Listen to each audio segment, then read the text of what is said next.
रतनपुर गांव में एक गरीब किसान रामू अपनी पत्नी सरला के साथ रहता था। उनका छोटा सा कच्चा घर गांव के किनारे बना था, जहां बरसात में छत टपकती थी और गर्मियों में मिट्टी की दीवारें तक तपने लगती थी। रामू दिन रात खेतों में मेहनत करता था, लेकिन किस्मत जैसे हर बार उससे मुंह मोड़ लेती थी। सुबह का समय था। घर के अंदर चूल्हा जल रहा था। लोहे की कढ़ाई में थोड़ी सी आलू की सब्जी पक रही थी। सरला रोटियां बनाते हुए अचानक रुक गई। सुनिए जी, घर में बस यही थोड़ा सा आटा बचा है। अगर आज भी मजदूरी नहीं मिली तो कल चूल्हा कैसे जलेगा? रामू थके चेहरे से उसकी तरफ देखता है। भगवान बड़ा है सरला, वो भूखा सुलाता जरूर है, लेकिन भूखा मारता नहीं। कभी कभी लगता है भगवान ने हमारी किस्मत लिखना ही भूल गया। देखो ना, दूसरों के घरों में खुशियां हैं और हमारे हिस्से में बस चिंता।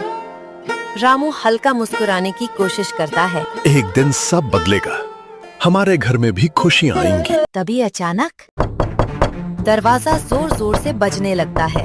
सरला घबरा जाती है। इतनी सुबह कौन आया है? रामू दरवाजा खोलता है।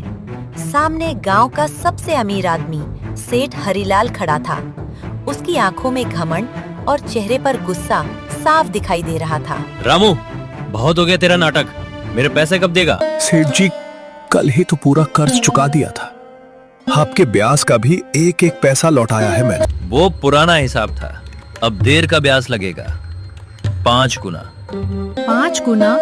इतना ज्यादा ब्याज कोई कैसे दे सकता है? मुझे उससे मतलब नहीं। अगर पैसे नहीं मिले ना तो तेरे घर का सामान उठवा लूंगा। रामू की आंखों में दर्द उतर आता है। सेठ जी, हम गरीब जरूर हैं, लेकिन बेईमान नहीं। गरीब आदमी की ईमानदारी 2 वक्त की भूख के आगे ज्यादा दिन नहीं टिकती। भगवान से डरिए सेठ जी, गरीब की आप बहुत बुरी होती है। इस गांव में भगवान बाद में आता है, पहले हरिलाल का नाम चलता है। सेठ वहाँ से चला जाता है, लेकिन जाते जाते अपने नौकर कालू से धीमी आवाज में कहता है, आज रात ऐसा खेल होगा कि पूरा गांव रामू को चोर समझेगा। कालू डर जाता है। सेठ जी, कहीं बात बिगड़ न जाए। अब बिगड़ेगी नहीं, बनने वाली है। मेरी ताकत और रामू की बर्बादी। रामू वापस अंदर आ गया। सरला की आंखें नम थीं। कब तक ऐसे लोगों के सामने झुकते रहेंगे हम? कभी लगता है गरीबी इंसान को अंदर से तोड़ देती है। मैं मेहनत करता हूँ सरला, दिन रात खेतों में पसीना बहाता हूँ, लेकिन शायद भगवान अभी हमारी परीक्षा ले रहा है। परीक्षा भी कितनी लंबी होगी? अब तो डर लगता है भविष्य से। रामू चुप हो जाता है। कुछ देर बाद अपनी पुरानी लाठी उठाता है। मैं खेत जा रहा हूँ, आज चाहे जान निकल जाए, लेकिन खाली हाथ वापस नहीं लौटूंगा। रामू रोज गांव के मंदिर वाले रास्ते से होकर खेत जाता था। वही सबसे छोटा रास्ता था। सुबह की हल्की धूप मंदिर की सीढ़ियों पर पड़ रही थी। मंदिर में सिर्फ पुजारी जी थे जो सफाई कर रहे थे। प्रणाम पंडित जी। खुश रहो बेटा, भगवान तुम्हारे दुख जरूर दूर करेगा। रामू मंदिर को हाथ जोड़ता है और खेत की तरफ निकल जाता है, लेकिन दूर खड़ा सेठ हरिलाल उसे जाते हुए देख रहा था। उसके चेहरे पर एक खतरनाक मुस्कान थी। बस अब यही बनेगा चोर। उसी रात जब पूरा गांव गहरी नींद में सो रहा था, तब सेठ हरिलाल अपनी हवेली में बैठा एक खतरनाक साजिश रच रहा था। उसके सामने उसका नौकर कालू खड़ा था। कालू, आज रात मंदिर के सारे गहने मेरे घर में होने चाहिए। लेकिन सेठ जी, भगवान के घर में चोरी? भगवान को सोने की क्या जरूरत है? असली ताकत तो पैसे में होती है। अगर गांव वालों को पता चल गया तो? सेठ मुस्कुराता है। चोरी हम करेंगे और इल्जाम जाएगा रामू पर। कालू चौंक जाता है। रामू पर? वो रोज मंदिर के रास्ते से जाता है, गरीब है, कोई उसकी बात मानेगा भी नहीं। रात गहरी हो चुकी थी। पूरा रतनपुर गांव नींद में डूबा था। बस कहीं कहीं कुत्तों के भौंकने की आवाज सुनाई दे रही थी। लेकिन उसी अंधेरी रात में 2 लोग गांव की सबसे बड़ी साजिश को अंजाम देने निकल चुके थे। एक तरफ मंदिर की घंटियां हवा में धीरे धीरे हिल रही थी और दूसरी तरफ सेठ हरिलाल और उसका नौकर कालू चुपके चुपके मंदिर की तरफ बढ़ रहे थे। कालू के चेहरे पर डर साफ दिखाई दे रहा था। सेठ जी, मुझे अच्छा नहीं लग रहा। भगवान के घर में चोरी करना बहुत बड़ा पाप है। डरपोक कहीं का। भगवान कभी अमीरों का कुछ नहीं बिगाड़ता। सजा हमेशा गरीबों को मिलती है। दोनों मंदिर के पीछे वाले रास्ते से अंदर घुस जाते हैं। मंदिर में हल्का अंधेरा था।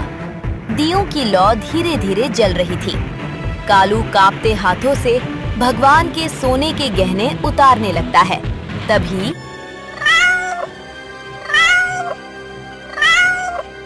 एक काली बिल्ली अचानक मंदिर के दरवाजे पर आकर बैठ जाती है। उसकी आंखें अंधेरे में चमक रही थी।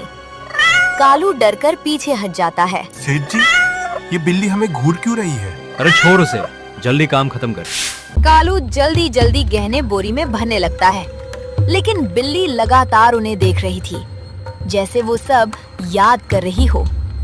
कुछ ही देर में दोनों चोरी करके वहां से भाग जाते हैं और जाते जाते सेठ मंदिर के बाहर रामू की पुरानी चप्पल फेंक देता है, जो उसने कुछ दिन पहले उसके घर से चुरवाई थी। अब सुबह पूरा गांव खुद रामू को चोर बना देगा।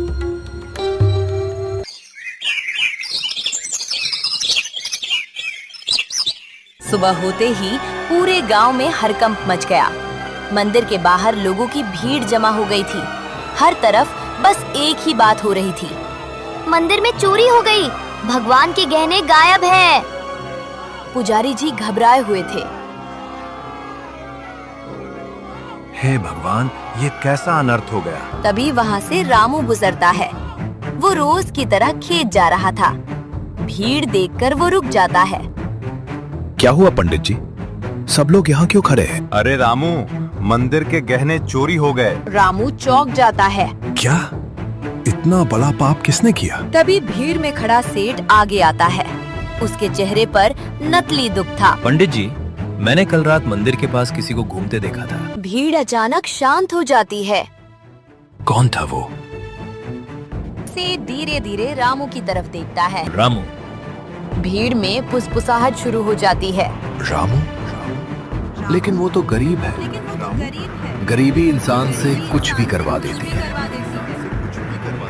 रामू घबरा जाता है। तभी एक गांव वाला मंदिर के बाहर पड़ी चप्पल उठाता है। अरे, चप्पल तो रामू की है। सब लोग रामू की तरफ शक से देखने लगते हैं। ये यहाँ कैसे आई? ये तो कई दिन पहले खो गई थी मेरी। अब भी झूठ बोलेगा? सबूत भी मिल गया। भगवान की कसम, मैं निर्दोष हूँ। इतने में सरला भी दौड़ती हुई वहाँ पहुँचती है। क्या हुआ? सब लोग मेरे पति को ऐसे क्यों देख रहे हैं? तेरा पति मंदिर का चोर निकला। चुप रहो, मेरे पति ऐसा कभी नहीं कर सकते। गरीबी इंसान की नीयत बदल देती है बहू। गरीब है हम, लेकिन चोर नहीं। अगर चोरी नहीं की तो चप्पल मंदिर के बाहर कैसे आई? रामू की आंखों में आंसू आ जाते हैं। मुझे फंसाया जा रहा है। मैं सच कह रहा हूँ। लेकिन भीड़ अब सुनने को तैयार नहीं थी। निकालो इसे गांव से। भगवान का चोर भगवान का चोर गांव में नहीं निकालो इसे रहेगा। गांव से। भगवान का चोर गांव में नहीं रहेगा। निकालो इसे गांव से। भगवान का चोर गांव में नहीं रहेगा। भीड़ गुस्से में चिल्लाने लगती है। सरला रोने लगती है। मत निकालो हमें, हम निर्दोष हैं। रामू, अगर तुम सच में निर्दोष हो तो भगवान जरूर तुम्हारी मदद करेगा। और अगर दोषी है तो गांव छोड़कर चला जाए। भीड़ रामू और सरला को धक्के देने लगती है। दोनों रोते हुए गांव से बाहर निकल जाते हैं। दूर बैठी वही काली बिल्ली चुपचाप सब देख रही थी। उसकी आंखों में अजीब सी चमक थी।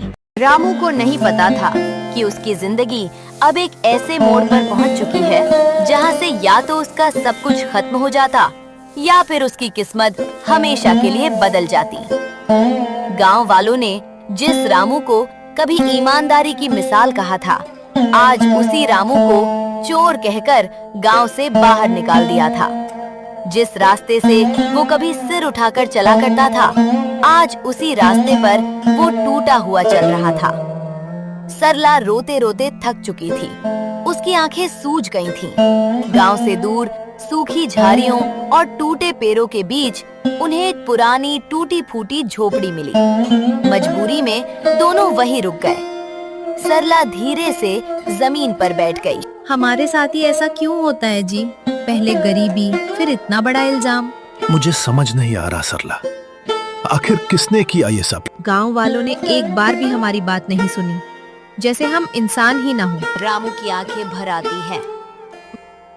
गरीब आदमी की सच्चाई अमीर आदमी के झूठ के सामने हमेशा हार जाती है। रात धीरे धीरे गहरी होने लगी। सरला भूखी ही सो गई, लेकिन रामू की आंखों में नींद नहीं थी।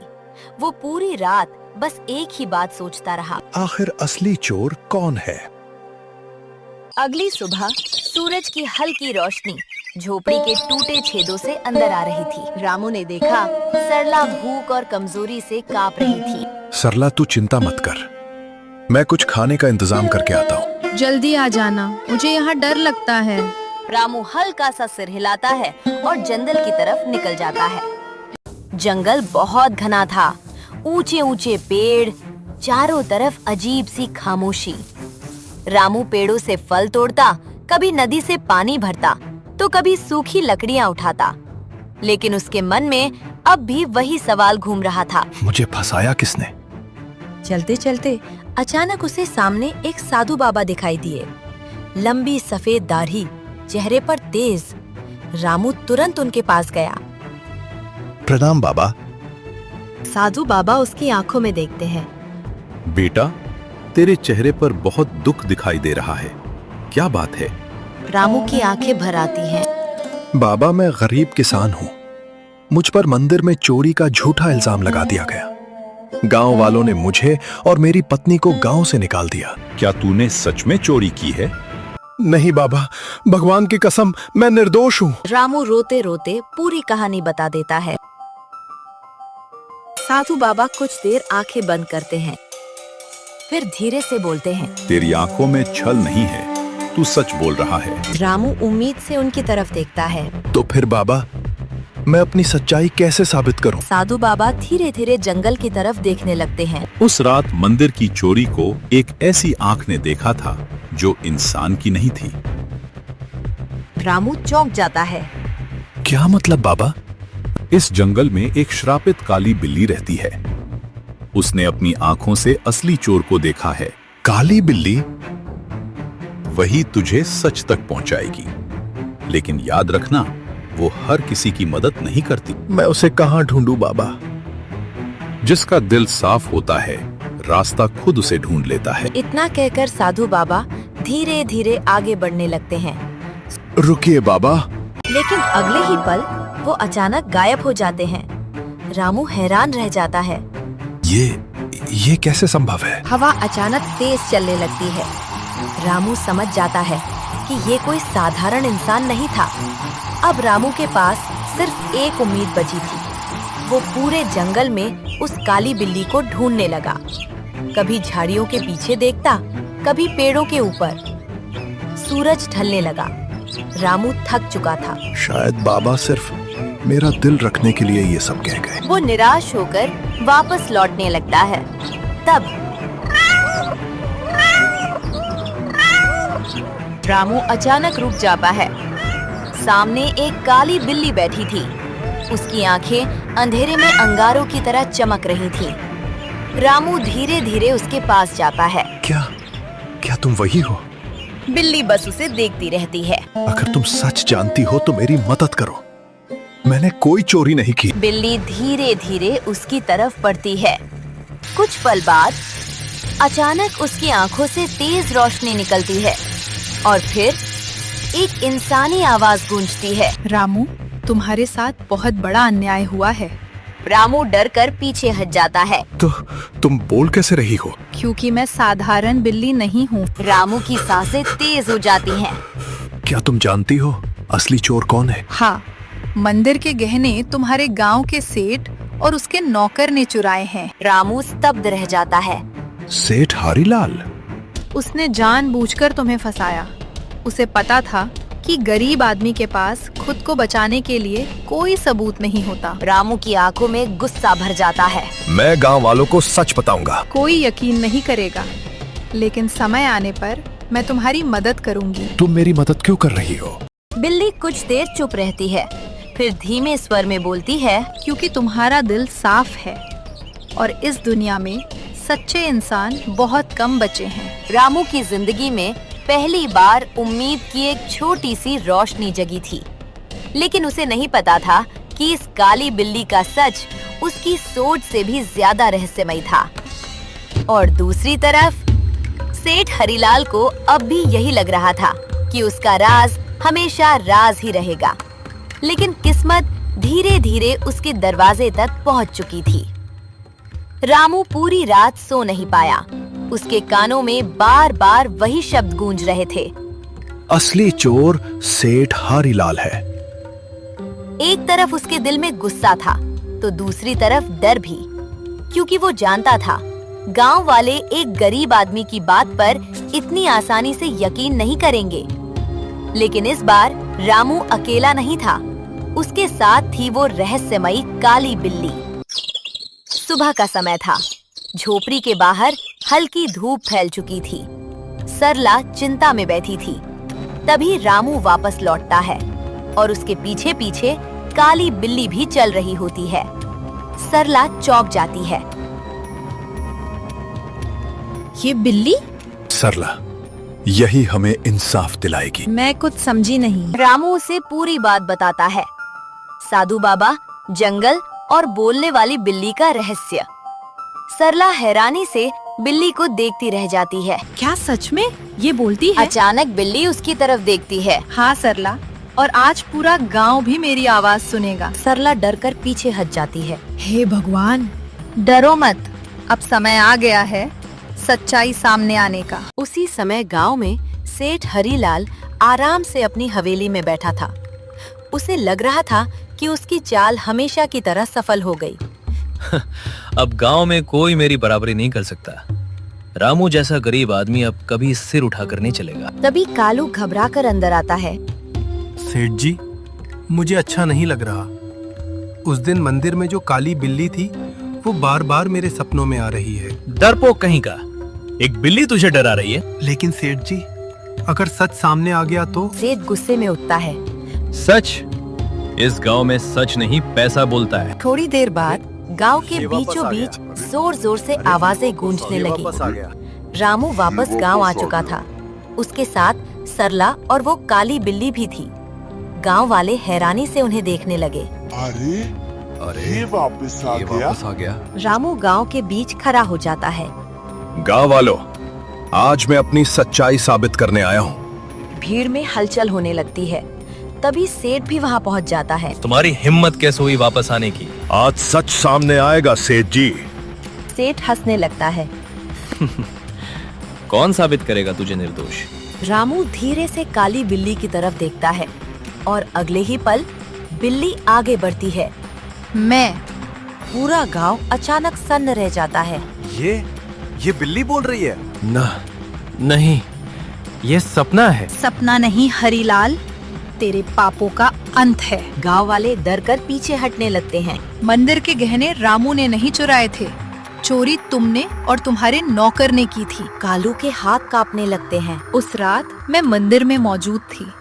मैंने अपनी आँखों से सब देखा था। अगर ये सच बोल रही है तो गहने कहाँ हैं? सेठ के गोदाम में, पुरानी अनाज की बोरियों के नीचे। गांव वाले तुरंत वहां भागते हैं। कुछ देर बाद भीड़ गहनों से भरी पोटली लेकर वापस आती है। गहने मिल गए।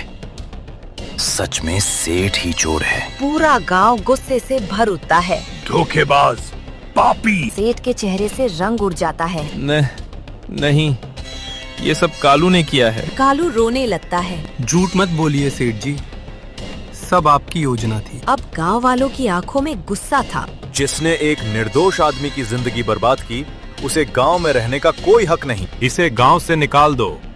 अब वही लोग जो कल रामू को धक्के देकर निकाल रहे थे, आज सेठ को घसीट रहे थे। सेठ डरकर रामू के पैरों में गिर जाता है। मुझे माफ कर दो रामू, लालच में मुझसे गलती हो गई। रामू की आंखें नम हो जाती हैं। गरीब आदमी का दर्द तुम कभी समझ ही नहीं पाए सेठ जी। गांव वालों ने हाथ जोड़कर रामू और सरला से माफी मांगी। हमसे बहुत बड़ी गलती हो गई रामू। हमने बिना सच जाने तुम पर शक किया। गरीब का भरोसा टूट जाए ना तो वो अंदर से मर जाता है। पूरा गांव शर्म से सिर झुका लेता है। शाम का समय था। हल्की हवा चल रही थी। रामू खेतों की तरफ जा रहा था और उसके साथ वो काली बिल्ली भी थी। रामू रुकता है। तुमने मेरी जिंदगी बचा ली, मैं ये एहसान कभी नहीं भूलूंगा। बिल्ली धीरे धीरे उसकी तरफ देखती है। रामू, अब समय आ गया है कि तुम्हें मेरा असली सच पता चले। अचानक चारों तरफ तेज रोशनी फैलने लगती है। हवा तेज चलने लगती है और अगले ही पल वो काली बिल्ली चमकने लगती है। रामू डरकर पीछे हट जाता है। धीरे धीरे बिल्ली का रूप बदलने लगता है और कुछ ही सेकंड में वो एक सुंदर अप्सरा में बदल जाती है। रामू स्तब्ध रह जाता है। तो तुम कौन हो? अप्सरा मुस्कुराती है। मैं स्वर्ग की एक अप्सरा हूँ।